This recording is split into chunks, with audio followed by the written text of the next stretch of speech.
When did Green Tech first come to town and let people know that they were coming? I believe it was in 2009. We started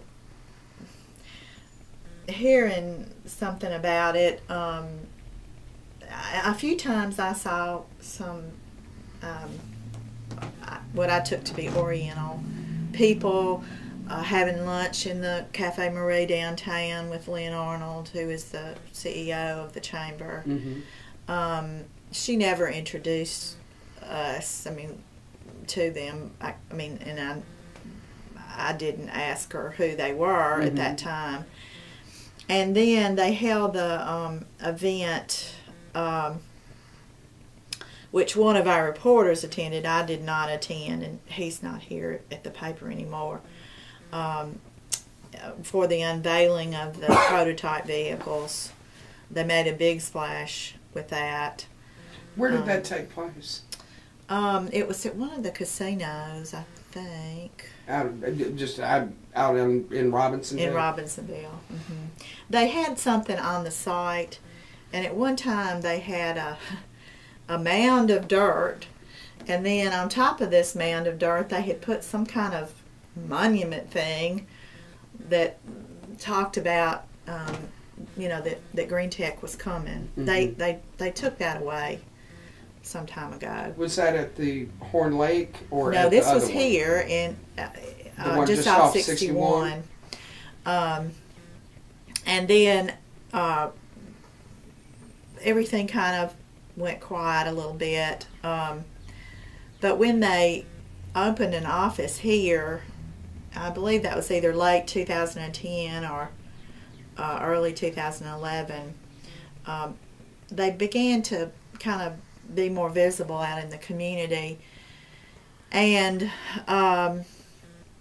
in fact, Tunica Rotary Club invited 2 people from Green Tech to come and speak at one of our lunch meetings. Was that Mr. Wang? And no, this was Lindsey Gardner, and the other man, I can't recall his name, and I didn't quote him in the paper. I believe it was John something, but I did write a story about Mr. Garner's what he had to say about the project, and then I don't think maybe by the end of the year he had left his association with Green Tech. Mm-hmm. I don't really recall how I heard that, other than that maybe one of our club members, the Rotary Club members, had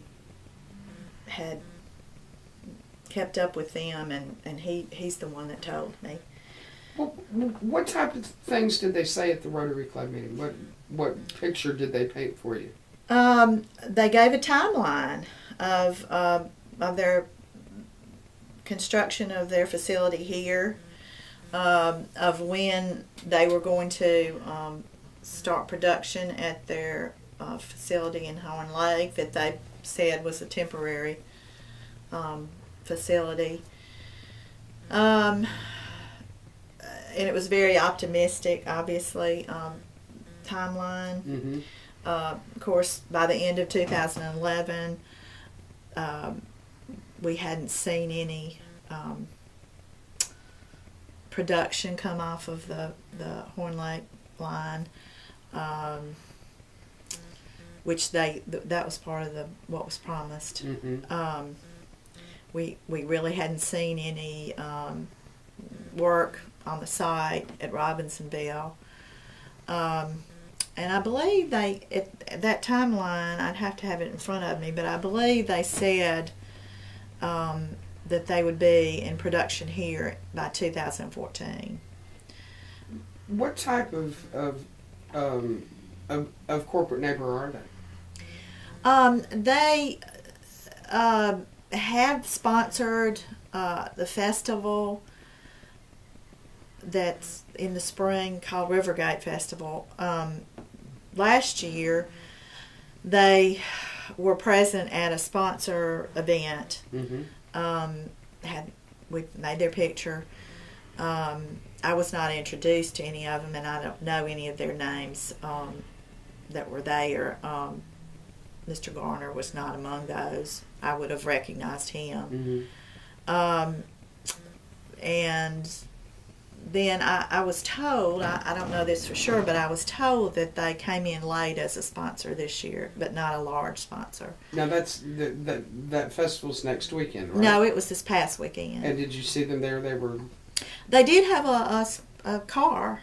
That little yellow car? Little yellow car. Is that the same car that they take everywhere? I think so. Is it? The car's always yellow. It's one of those, I think one of those little my cars that they said was going to be the first thing that they brought out, you know, in production. And that was the vehicle that was promised, I think, top speed of 45 miles an hour or something.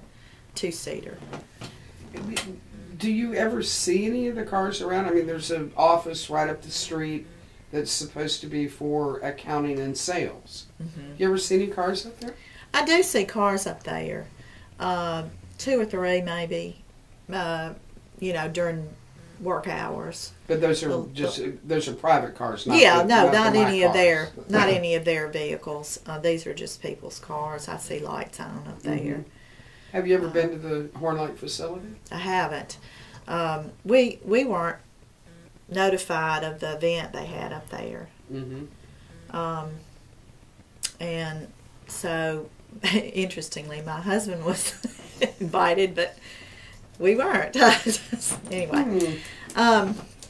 Did you go as a guest of your husband? No, he said he couldn't go, and so we didn't go, and we really, you know, didn't cover the event because of that. I mean, we weren't there, so.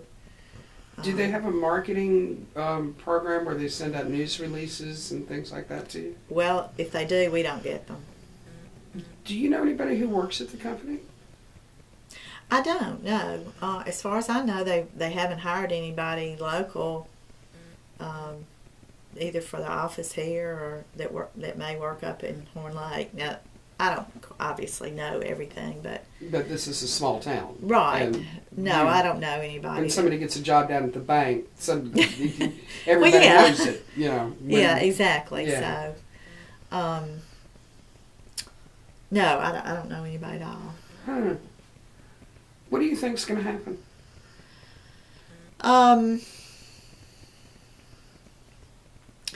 I really don't think that anything will ever be done. They did do site prep on the property. They did. It's a large contractor that has, you know, it's national, does work nationally. And they had a job shack here on the site for a long time while they were doing the site work. I never talked to anybody that worked there, but my husband talked to the man that they had hired to pick up their dumpsters. And he said that the contractor told them that they were leaving and that they weren't coming back. Now, this isn't the first time in Tunica that something like this has happened. I mean, I'm from Natchez, and the old paper mill closed down, and I think they're on the 4th iteration now of the company that's going to come through and fix it up and everything. So, have y'all had similar experiences here where companies come in and they say they're going to do this and then it just peters out? Many. There was the NASCAR track. There were other casinos that planned to come here that never came. One of them was going to have an indoor golf course. Well, that'd be fun. That's not even worse. A covered golf course behind the levee, which where the river is subject to flood.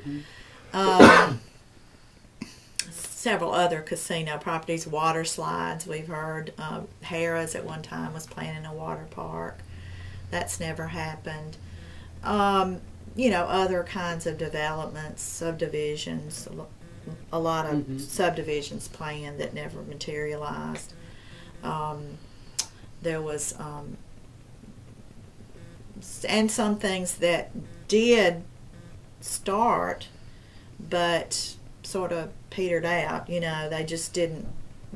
They haven't succeeded. I mean, some of them have gone into foreclosure.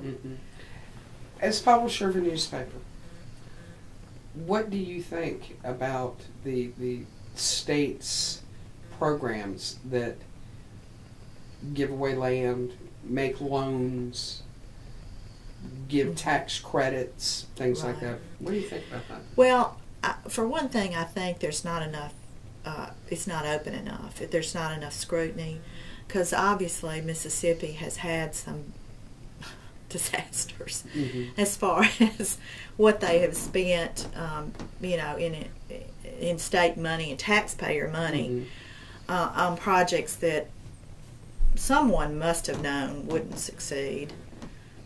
And I think if that information was more forthcoming for newspapers and for anybody, any citizen that wanted to have it, then somebody would eventually say the emperor has no clothes. But the state keeps attracting people. Are you familiar with the meat plant project? A little bit, just where was that? I believe it was in the northeast part of the state. I'm not sure exactly where that was. And of course, that was I think it was over near Columbus, maybe. And that was about it was a fiasco. $3 billion. Oh, it was an absolute fiasco. On projects like the few that are going around here now, are there any what are called clawback agreements in the loan documents or in the agreements with the county where if the project doesn't materialize, that the companies have to pay the money back? I never actually seen any documents that between the county or the chamber or the Economic Development Foundation here locally. So I can't speak to that. I mean, I just by hearsay. Have you ever seen your money paid back? No. Okay. No. Dustin, any questions? Do you think that with a big factory, you see people who need jobs? There's chronic unemployment across the country and in this county. Do you think that the people in the county feel a little jilted by the lack of progress? Well, I do. Here, in the first quarter of this year, we've had the highest unemployment in the state again, double digits. What are you, like 11, 10, 20% unemployment? Now, I will say this. Usually in the winter months, the unemployment rolls swell because the farmers are not in the field and they lay off their workers. But that was one thing that Tunica County was rightfully proud of, was that, I mean, before the casinos came, we regularly had unemployment rates that high and even higher. And after the casinos came, it dipped down into the single digits. I mean, it was running 6%, 7% at one time, which was an incredible improvement. But as time has gone on, there have been a lot of layoffs at the casinos. Just the overall business climate in the county has declined. Now, other than the casinos, what's your largest industry? Would be Schultz, I suppose. What is that? That's the German pipe plant. That's the blue building. The one right across the street from where Green Tech will never be built. Maybe. Allegedly. Yeah. That project happened, excuse me, kind of overlapping with this Chinese car plant a little bit. Schultz, I think, started first. I know some county officials made an overseas trip to Germany, and I can't recall what year that was. But we have covered that, and they promised 500 jobs. As far as I know, they've never gotten to full production at that plant. How many people work there? I'm not sure what the total is now. I think probably between 100 and 200. Are they producing pipe? They say they are. I've never seen any, to tell you the truth. No truck goes out with loads of pipe on it? No train goes through town with loads of pipe on it? Well, we don't have a train. There was some talk about building a spur over to the rail line, which is probably a mile and a half maybe from their site. I'm not sure I would know what I was seeing anyway, so I can't say that for sure. PVC pipe. No, it's extruded steel pipe. Oh. So it's very long. Yeah, very long, very heavy. I'm told that it's used. Well, we were told it was used in the nuclear power plants. But then I also heard that they were hoping to sell some to, like, the gas companies for natural gas and pipelines, so forth. Yeah, that's what I am familiar with, that type of pipe being used for: gas, oil, deep water wells. Right. This company, they have several plants. They have one in South America, another one here in the United States, and then maybe 2 in Germany. And the process supposedly that they're using here is very proprietary. So they haven't let a lot of people come in there during the times that they were producing the plant. They did have an executive that moved here, and he bought a house, and we got to know them. They were very visible in the community, and then he has left the company. He was laid off, and they're moving away from town now. No, that's sad. And there are a few. I do know a few local people that work up there. Some work in the office, and some are in the production side. Okay.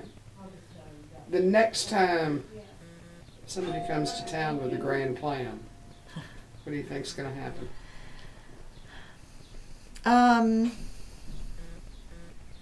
Mississippians are perpetually positive. Well, that's true. I mean, we are. I mean, we're optimistic. We are. Naturally optimistic. And you always hope that, things will pan out. And we cover them as if, they're going to. Sure. But, we get a little skeptical here, because we've seen so much come and go, and we've seen a lot of just small businesses even come and go here. Are you getting worn down? Well, deadlines will kill you.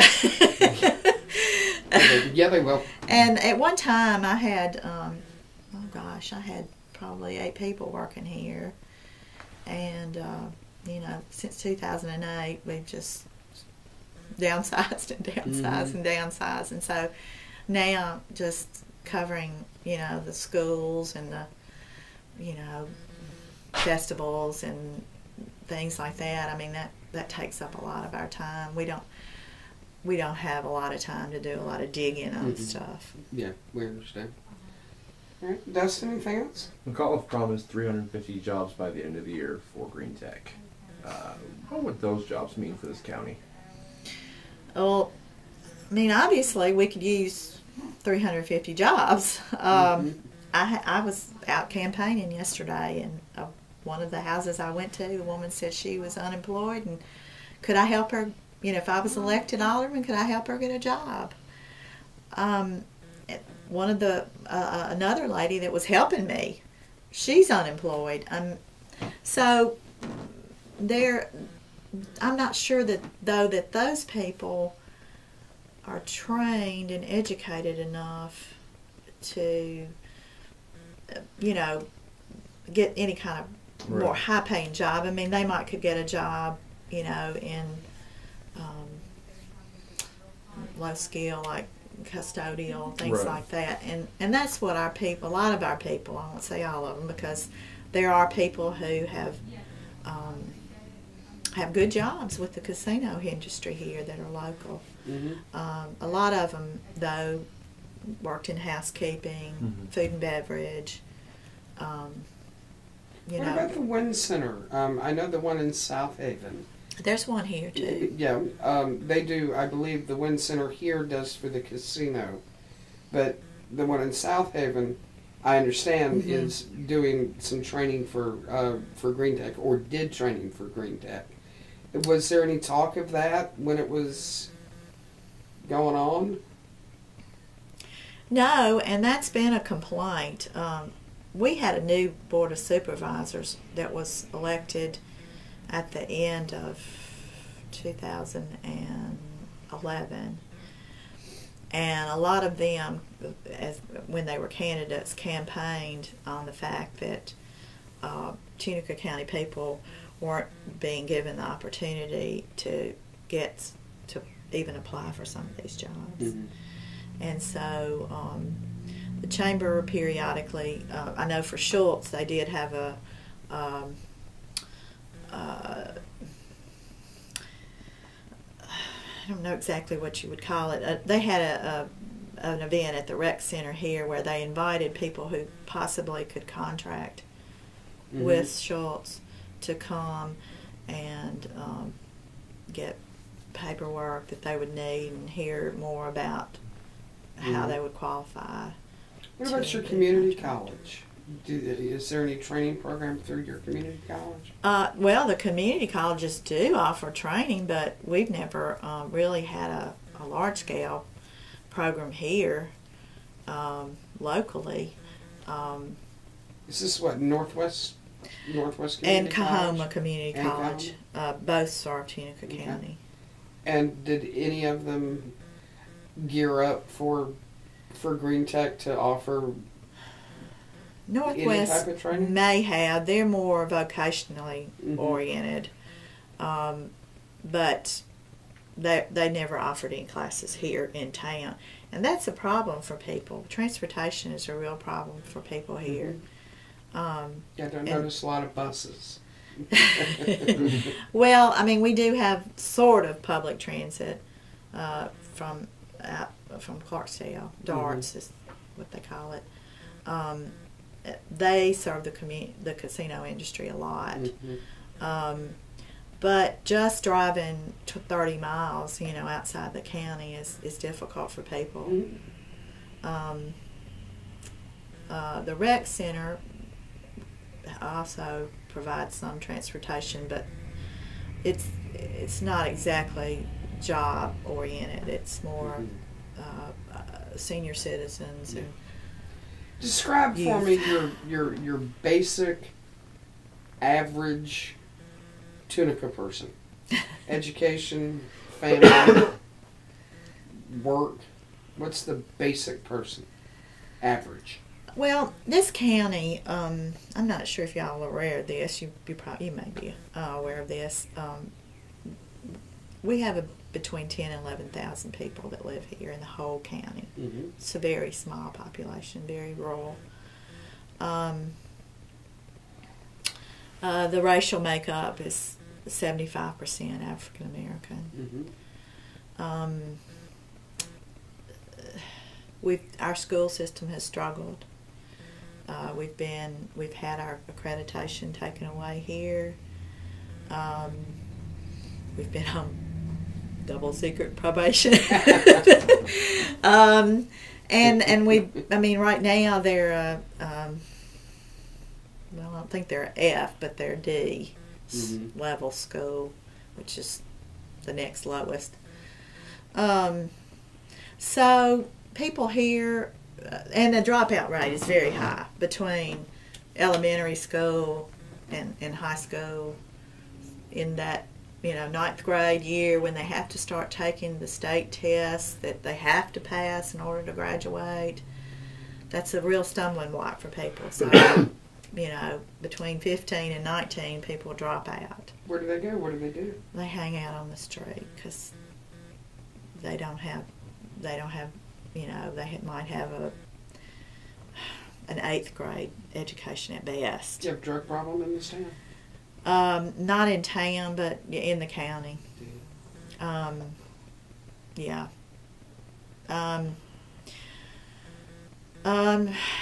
So the average person, honestly, we have an aging population in the town. Mm-hmm. We were just talking about this at the hearing we had on the historic preservation. I think our median age is 57 in the town, where the states, or maybe it's 50. In the states is 37, mm-hmm. I think. Mm. So we have housing stock and businesses and all that are going to change hands mm-hmm. at some point. Out in the county, there's a little bit younger demographic because we have all those people who dropped out of school and they're working somewhere, a lot of them, maybe not full time. Is agriculture still big here? It is, but it's gotten so sophisticated, I guess you might say. It is. It's you have to be able to read and write well, do math in order to drive a tractor even these mm-hmm. days.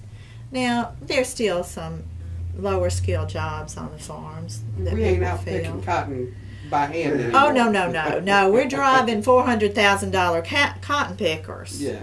So the farmers are having to be more selective about who they put on that expensive piece of machinery. Mm-hmm. Even a tractor. My husband used to farm before he went to the museum. When he started, he bought 2 tractors for $18,000 a piece.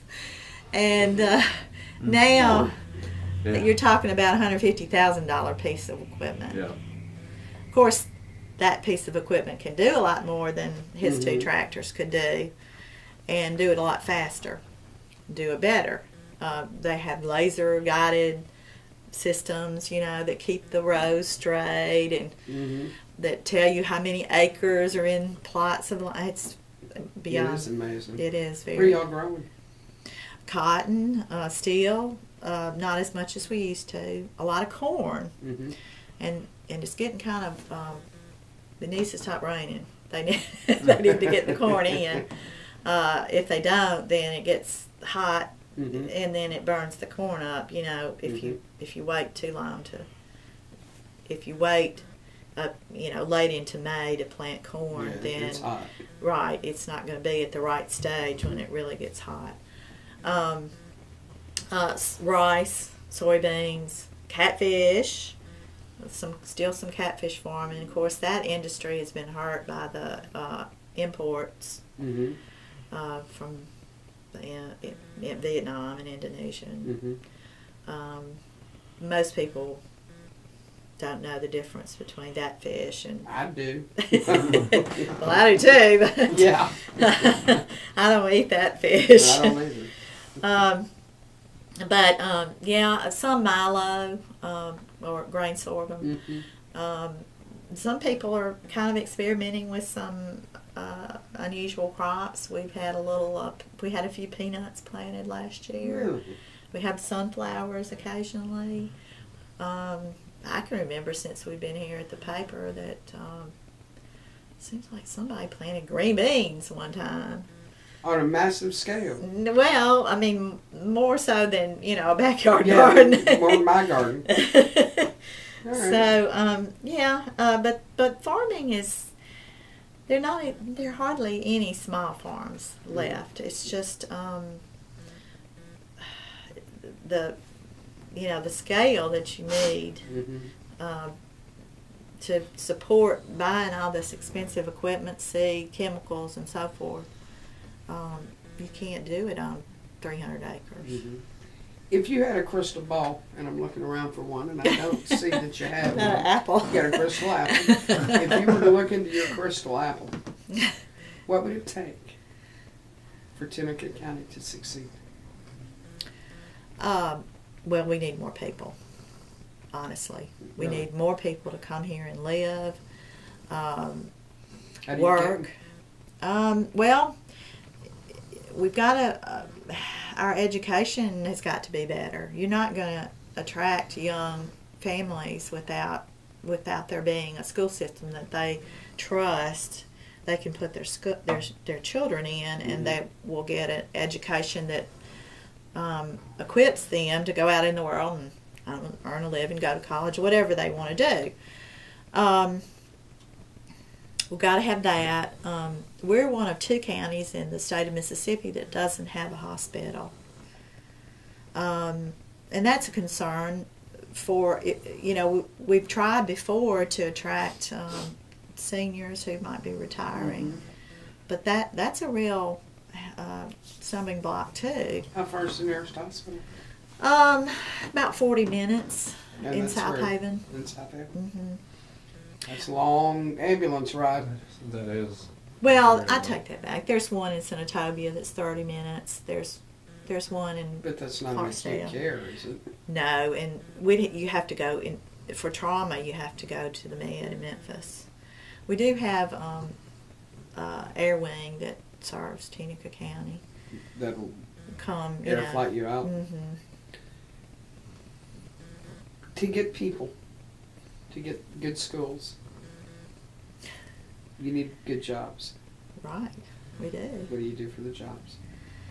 I wish I had the answer to that. How do you hold people accountable for the promises that they make? Well, we do. We try here through our reporting, through, some editorials that we do.